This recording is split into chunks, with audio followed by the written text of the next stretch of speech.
a few weeks ago, I fasted for 7 days, and I was going to attend a major conference, and I wanted to experience a miraculous move of God. So that's why I did what I did. But when I got there, the way I was expecting God to move, He moved in a completely different way than I had in mind. So when I got to this conference, God literally dismantled my whole way of thinking. When I got there, all hell was breaking loose, right? And I didn't understand what was going on because I fasted. I'm like, well, I fasted for 7 days. How is this happening to me?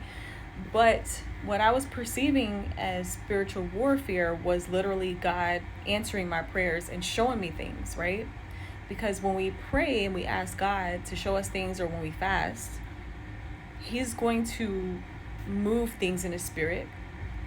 And the things that we think should happen, it's going to happen, but it's going to happen in a way that it may not be comfortable or pleasing. So I get there. It was so much chaos. And one of the things I will share about what happened at this major conference is that I signed my kids up to be baptized because they wanted to be baptized. And they almost wasn't baptized because we were not VIP. So there was a big screen that says, come down if you sign up to be baptized. And so, the kids were excited, and we go, and then we're told, you can't get in here. You're not VIP. And we were constantly being told that, by the people who work for the arena. But then when we, talk to the people that work for the ministry, they're like, we got nothing. And so I literally took my kids and we went all around the entire arena trying to get through the doors so that they can be baptized, and we kept being told no. We finally was able to get through to be for them to be baptized. But after I experienced all that chaos and I seen how there was such preferential treatment, I really thought about, why am I here? Why do I want to be a part of this? Why am I doing this? Why am I chasing after these conferences, these places and people? And I thought to myself, well, I want to experience God. I want to move with God. And God let me know that you don't have to go to these places to experience me. I accepted Christ in my heart when I was 8 years old. And I was at a place, I remember exactly where I was. I was 8 years old, and I was in this summer program called the Fresh Air Fund. It's something that New Yorkers, they do to where they can allow the inner city youth from the projects to experience, a different life. And so I was with this family. They were a white, older couple, seniors. And the lady, she was praying, and I came into her room and I asked her, what are you doing? And she asked me, do I want to accept Jesus into my heart? And I said, why? And she said, so you can go to heaven. And I was like, is there going to be any toys there? And she's like, you can just play with the clouds. And so that was good for me. I'm like, okay, and so I said the prayer. But, my mother, she had us in church my whole life. I practically was born in church. And I've been to church from East, Midwest to West. So I know about the church. I've been on a Grammy Award winning choir. Shout out to Hezekiah Walker. I've been in, major churches where I was a part of their worship team. So I've been there, done that, got the t-shirt and hat. Out of my entire 37 years of living, that fast, in my experience, it made me realize that I don't have to go to another function, meeting, event to experience God. That from the moment that I accepted Christ into my heart when I was 8 years old, He's been with me the whole time. God made me realize that I don't have to pay for a registration fee.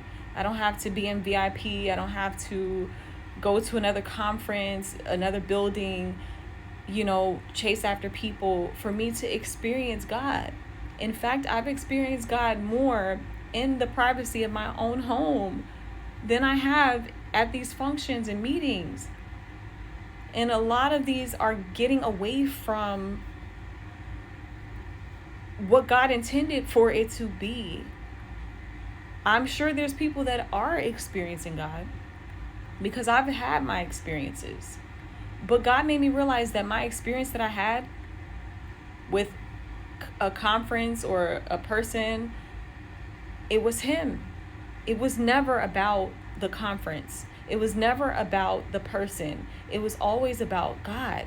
And He can use whoever He wants. If God can make your enemies your footstool, He can use whoever He wants. If God can make a donkey talk, He can use whoever He wants. He can do whatever He wants to do. And it's so much bigger than a building, than a meeting, than a person. He is God, and we can't box Him in. And God is not in agreement with us as a body of believers doing things like the ways of the world.